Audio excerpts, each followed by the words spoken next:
to those of us who are unvaccinated, which is a completely personal decision, right? He said, you are costing us. We've run out of patience. He said about the governors who are trying to protect people from forced mandates, he said, we will, take care of you, we'll get rid of you, or words to that effect. So it was the kind of speech that American presidents don't talk to citizens that way. That's right. That's the first thing I thought. I've never heard a president talk to Americans, and you represent Americans. Right, but my inbox is full of people with whom I identify who have serious health conditions, who are saying, I am terrified, my mother has Parkinson's, she can't do this, or my daughter has epilepsy, or I have an autoimmune response, I can't do this, and people are frantic. So what I think I'm trying to say is that where you get this kind of drive to divide vaccinated from unvaccinated and to other them, it starts at the top. And the president is doing it, his party members are doing it. I mean, people are being targeted. Elizabeth Warren wrote to Amazon to say that they shouldn't carry a book that my publisher published, very well-sourced book about coronavirus myths because it was misinformation. So, the dirty dozen, right? The president standing up and saying these 12 American citizens are guilty of wrongthink, which is effectively what he said. They're spreading misinformation they need to, be silenced. That's not what we do in America, right? But that sets the tone for, all this social pain and disruption that we're seeing where people in my former world, people whom I still love, feel comfortable telling people they're not going to sit with them outside because they're unvaccinated, or they're not going to, invite them to family gatherings because they're unvaccinated. This is happening. And, they're starting to say things like Republicans are dirty, or, they mingle. There's this huge rift in our society that is being exacerbated deliberately by this divide, right? You're good. You're a good citizen if you're vaccinated, and then go ahead and shun those people who are not. And this is happening in many professions. A doctor leaked to me a document from a licensing board saying don't engage in misinformation. People are scared of losing their licenses in the medical profession. I think journalists are scared of losing their jobs if they raise questions. And this is exactly, by the way, what the National Socialists did. They created an atmosphere of such fear that if people just raised questions the way, Nicki Minaj did, there was so much blowback, so much professional loss, so much targeting and smearing. The people who were othered were so visibly othered that other people just aligned, like even if they didn't believe in National Socialism, right. They're like, okay, I'm gonna just keep my head down and, go with it. I keep getting emails from, people in institutions. A doctor sent me a picture of his son in college who was forced to wear a colored a wristband because he's not vaccinated.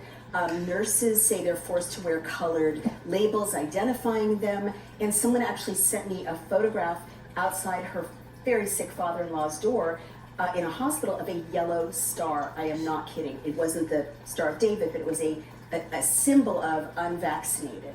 And this is happening all over the country, and it's happening all over the West. And, having read history, it's absolutely terrifying, but what is going to happen to us is what is happening unless we join together as Americans and say, this is not how we do things. I am not going to, those brave restaurateurs in New York who are saying we will not discriminate against anyone, race, gender, sexual orientation, medical status. We are not going to discriminate. What happened to that on the left, right? What happened to that inclusive, egalitarian commitment that everyone is entitled to be welcome and not face discrimination? We all have to join together as Americans and reject the people who are trying to divide us for their own purposes. It must, we talked a little bit before the show started about this on the set, since we're both from California, roughly the same age. I know the world that you're from. This must have completely turned your personal world upside down.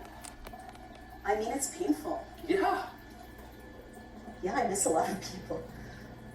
Can I ask a super dumb question? Why would vaccinated people fear the unvaccinated? That doesn't That make is sense. so much not a dumb question, Mr. Carlson. That is the essential question because of the many mythologies that are being promoted right now that are not based in science. This is the central one.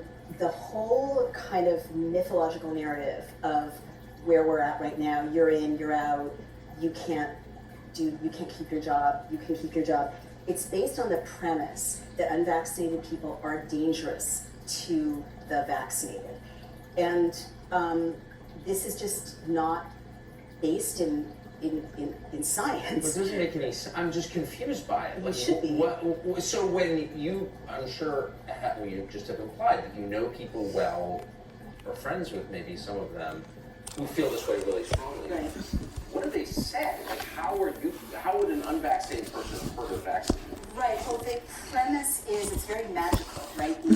There's, presumably asymptomatic infection, you don't know you're Right. symptomatic or not, and then you infect other people, and somehow the belief system is vaccinated people can't do that. But this all comes from nonsensical CDC and Dr. Fauci messaging, where instead of citing peer-reviewed studies, they'll say, Dr. Fauci will say, well, I'm not going to have dinner indoors with unvaccinated people. They promote this. But the mRNA vaccines, as Dr. Malone has pointed out, are not designed to affect transmission. They do affect symptoms, right? And they're Right. very useful for people in certain categories. I will never tell anyone not to do it, but Well, I agree. No, of course Right. not. I'm glad people are getting. I don't have a problem with that. right, at but all. they don't affect transmission. And so, as Dr. Howard Tenenbaum of Mount Sinai in Toronto said when I last interviewed him, either the vaccines work, in which case you shouldn't be afraid of anyone, or they don't work, in which case you should be afraid of everyone equally. That sounds like logic to me. It's logic. And even Dr. Fauci said the virus in the nasopharynx of the unvaccinated is exactly the same as in the nasopharynx of the vaccinated. So I keep talking to loved ones and saying, there's no science saying that unvaccinated people are more dangerous to you than But they don't vaccinated. even explain how they could be dangerous at all. No, they don't explain it. It's mythology. And matrix that we've allowed ourselves to be forced into in which there is even a question of blame, right? Exactly. Because what they have succeeded in doing is destroy the notion that it's my body, my choice. It's your body, it's your choice. If you're scared of me, you can stay home. We're responsible for ourselves. We're responsible for our children. But I'm not responsible for your body, and you're not responsible for my body and my medical decisions. And instead, they've created a matrix, which is very communist China, in which, and this you see a lot of these sound bites in like bots on Twitter. Dr. Fauci, do it for yourself, your family, and your neighbors. Well, how does my body belong to my neighbors? If I'm not infectious to them, how does my body belong to my neighbors? How does my body belong to society? That is the hallmark of a communist regime. That human rights, autonomy, dignity, and the laws we have in the West that literally say you may not experiment on people, the state has no right to force you to take any kind of medical treatment you don't want to. You need to have informed consent, and you have absolute bodily autonomy. You can't be compelled to take something into your body you don't want. That is gone, and they've deconstructed it. And so now it's all about, what are the infection rates? Who's to blame? Are the red states to blame? Are the bikers to blame? Instead, we should be going back to American values in which we are responsible for ourselves. Sometimes there are medical crises, typhus, cholera, AIDS, polio, but we don't moralize it. We just get through it, and everyone keeps Right, the so laws you're and their from San rights intact. Francisco. You went to the famous Lowell High School in San Right. Francisco. You're very much a product of that city, wonderful city, and which was the epicenter of the AIDS epidemic in 81, 82, 83, and for 40 years. Like intellectuals, you grew up in San Francisco where civil disobedience wasn't just tolerated, it was venerated, Right. The heroes were all Cesar Chavez or whatever. There's been relatively little of it it seems to me. What is that? Sometimes the worst thing that can happen to us is that our dreams come true. Winning is what destroys all of us. And, No, it's and true. I think that we on the left, with many exceptions, but their voices are not being heard, and I think a lot of them are scared, are so happy to have a Democrat in office and hated Trump so much for reasons we can talk about another time, that they are unwilling to let themselves notice that the Biden administration is harming the American people and enacting policies that are in various ways stripping us of our basic liberties. It's much easier to point a finger at you or at President Trump or at all the Republicans in Congress.